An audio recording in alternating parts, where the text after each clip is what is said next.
It's your girl Charlotte V Manor, aka Aquarius, and today I'm going to be reviewing Act Like a Lady, Think Like a Man, what men really think about love, relationships, intimacy, and commitment. This book is by Steve Harvey. That's what it looks like on Kindle. Okay, that's Steve Harvey, and this is a New York Times bestseller. So, Steve Harvey is a comedian, he's a TV personality, and this book is based off of his experience as a man and his observations about relationships, including his own. So, I know that he has had like some failed marriages and stuff, but I don't think that disqualifies him, because if we know men, they're always talking about how they have a hard time in marriages. So him having failed marriages mean nothing to me, since he's literally admitting that he struggles with them like most men. Like, if you look at the stats, a lot of y'all are struggling, including Steve Harvey. So I don't discredit him. Okay, I find this book very insightful, and I do encourage women to read it. I know men are like split on how they feel about it. Some men feel like he has outed them, but there's no code in life, okay? Like, if someone is really down bad, they will betray all the codes. It's just human nature. This book is supposed to offer advice to women on how to understand men and how to use that understanding to create like long-lasting relationships. But the book basically divides men into like 4 categories. And so it's funny because he has the player, which is different from the non-committer, and then there's the dreamer and the mama's boy. And I slammed my phone against the table. But yeah, player, non-committer, dreamer, and players are in this book. I'll start off with part 1 of the book, because I think part 1 was about what drives men, what makes men feel like men, which is important for women to know. What makes a man is like his title, how he gets the title, and how much he makes. And we live in a patriarchy, so I agree, yes, his title, how he gets the title, how much he makes is what defines men under the system. So a man must achieve a minimal of those 3 things. Before he figures out how to achieve those things, he will probably be too busy to focus on you. So straight out the gate, thank you, Steve Harvey, for sharing that information. I've always felt like men have a hard time multitasking, so he's proven that true. I feel like very few men can like make the woman in their life happy on top of trying to find out who he is as a person. What a lot of them just want is like the companionship as they're discovering themselves. I discourage that, because we know that keeping someone company doesn't mean you are who they want. And I do like that he shares that with women. Okay, I don't know how men feel about him sharing that. And the first part of the book also talks about, in addition to like what makes men men, is how their love is different from ours. He says men will profess, provide, and protect women that they truly love. So to break that down, profess, he will tell everyone you are his woman. Have you met his family and his friends? Okay, do they know who you are? Do you have a relationship with them? The second is provide. So the more a man can provide, the more he feels like a man. I'm not a man, so I can't confirm that. But from what I see as someone who has grown up in poverty, subscribe to my YouTube channel, Vibes That Heal. That's my spiritual channel. And I also go into what it's like to grow up in poverty and how it affects you spiritually and mentally. But providing is a big deal. A lot of the men could not do it where I was from. It was a lot of single moms holding it down, and a lot of time those single moms had to like lower their standards to date the men in the area, which didn't make sense to me, because I'm like, you're already doing it by yourself, might as well, versus like bringing strangers into the picture who can like harm you and your children. But that's another topic for another day. The third one is protecting. When a man loves you, he will defend you and stand up for you. So because I was kind of all over the place, I'll do that again. Profess, he will tell the world about you. Provide, is he secure? Does he have the job that he can provide if you were to multiply with him, like, and have offspring?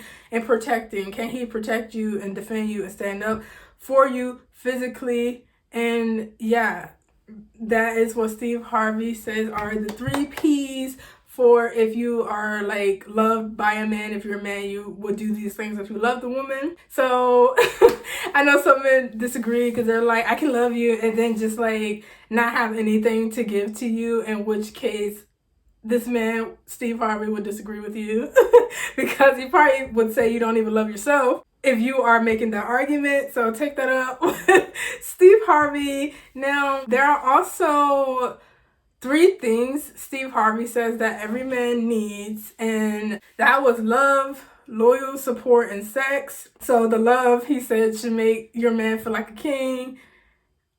Being loyal means you'll stand by his side no matter what. Now I gotta like hit the brakes on that, no matter what. So murder, pillaging, SAing people, no, you should not be loyal to those things, because he does not really explain in the book. And I notice with men, they have a tendency to say someone to be by their side no matter what. Funny enough, I personally have never said that as a woman. I want someone to be by my side, but because anything can happen, it's also like to support me no matter what. I don't know, what if I hit my head and decide I want to start ruining people's lives? Okay, so you have to be careful with that one. But I notice like men don't usually take stock of that, so that's interesting to me. Let me know if you're a man why men do want support no matter what they do, because to me that gets pretty dangerous. I'm like, you can't support someone no matter what, because like what if, I don't know, a mental illness sets in and like they want to do this debaucherous thing? Like, are you gonna support that? Like, people get hit in the head all the time and wake up like, I want to start hurting innocent people. So I think he did not talk about that enough, but that's probably not what he's focusing on. So the last one was sex. Okay, apparently Steve Harvey says men do not like when women ration out sex.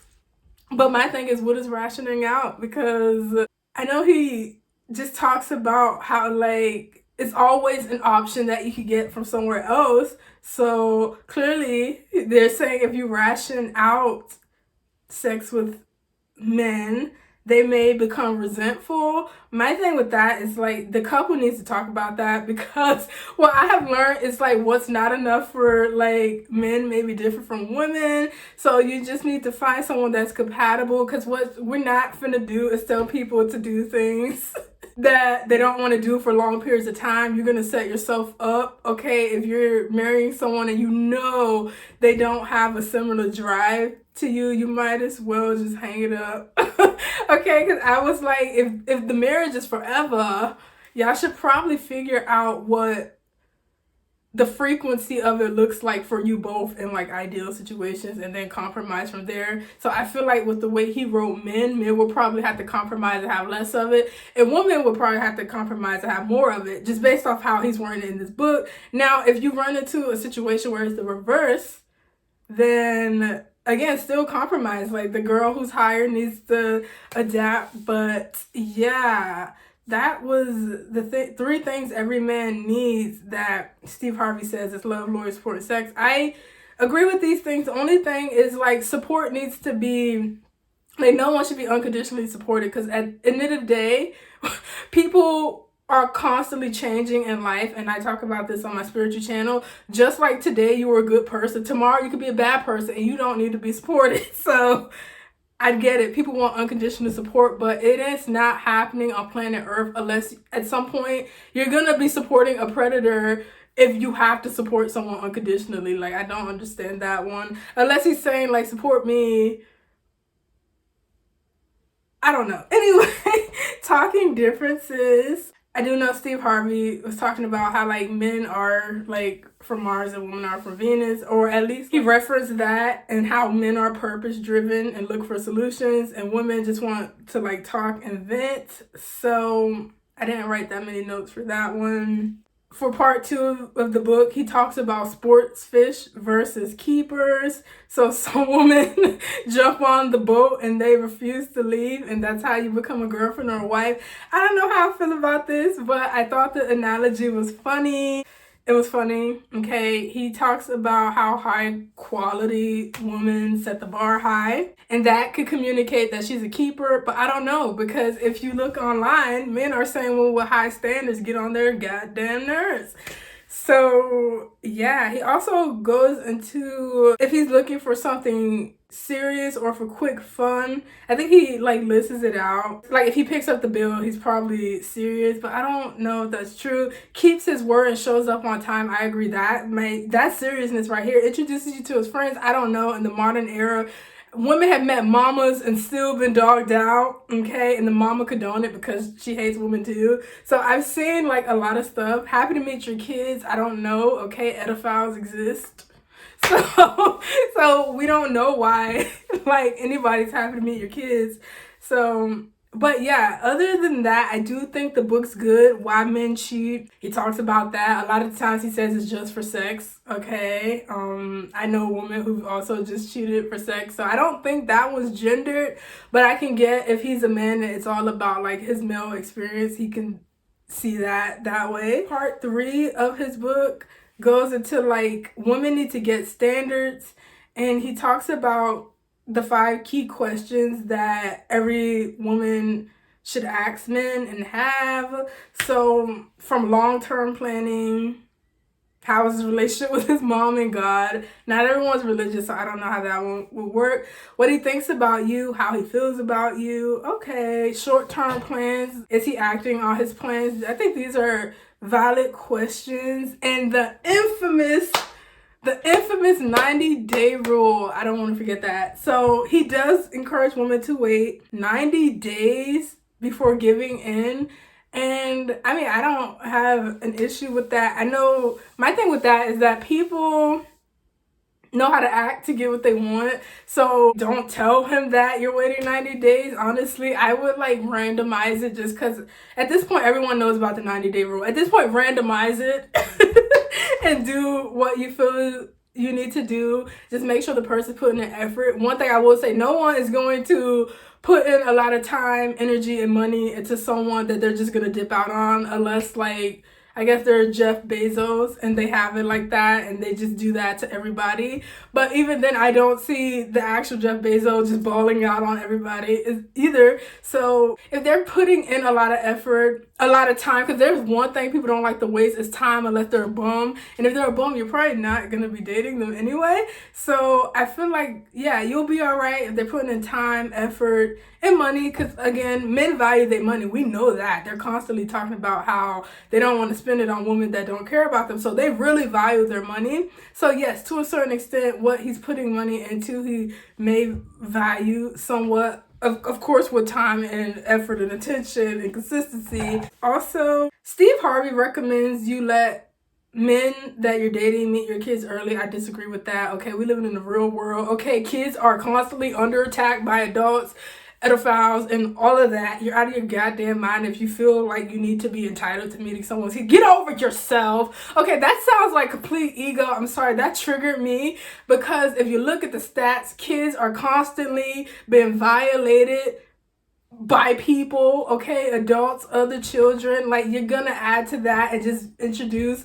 But I guess what he's saying is that you shouldn't be like dating back to back. But I just don't introduce people to your kids until you know them, you know their character, okay? You met people related to them. This is horrible advice. This advice right here, let them meet your kids early. For what? So that you feel better? Okay, now she gotta worry if you're a creep, like looking at her kids. That's horrible advice. You can tell it's coming from someone who probably has not experienced the dangers that come with being a kid around like adults a lot. Because if he did, he's not taking that into account. Kids are very vulnerable. A lot of people prey on single mothers to get to their children, okay? Let's not even get started on that. But I went off on a tangent. Anyway, he talks about how strong, independent women are, but that still doesn't stop them from being lonely. That's true. There are rich, successful men who are lonely. So, and he also talks about how to get the ring and stuff like that. But for me, the most valuable part of this book was just getting into the mind of men, learning what they think, even if, I don't agree with everything. You should know how people that make up half of the population think. And yeah, going back to the Mama's boys, the non-committers, and the dreamers. This is obvious, but the Mama's boy is clearly over dependent on his mom. I didn't explain this, so I'm explaining it now. So the Mama's boy overly dependent on his mother, which means he's not ready for a serious relationship. I agree with Steve Harvey on that. A player is focused on short-term flings and is not interested in a committed relationship. Yeah, that sounds about right. When you're just going through people. Yeah. A non-committer might not be a player, but he's afraid of committing and making long-term plans. So probably a staller, a time waster for you as a woman if you want to be in a relationship. And the dreamer is focused on his goals and not ready for a relationship. So to me, that's probably more young men as they're trying to establish themselves, or late bloomer men who I would stay away from because they need to work on themselves. Of course, trust and honesty are essential for any relationships, but Steve Harvey does caution women to look out for red flags because men are not always going to be open and honest with you because they're trying to sleep with you. So they can't be too open and honest, or you probably would not give in. So I'll leave it at that. It's so much more in this book, and I really like it. I reread that book every now and then because to me it still seems accurate to me about men that I have witnessed. They tend to have a lot of the characteristics he talks about. So yeah, I do encourage women to read this book. If you're a man, try not to take it so hard that Steve Harvey let the cat out of the bag.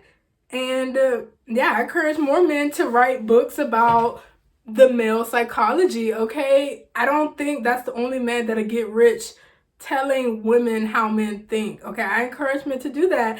And if you do it before the other men do it, you might make it big. That's all I'm gonna say. So again, I am Charlotte B. Manor, aka your girl Aquarius, and I will see you in the next video. Also, like, comment, subscribe, and check out my spiritual channel, Vibes That Heal, and bye.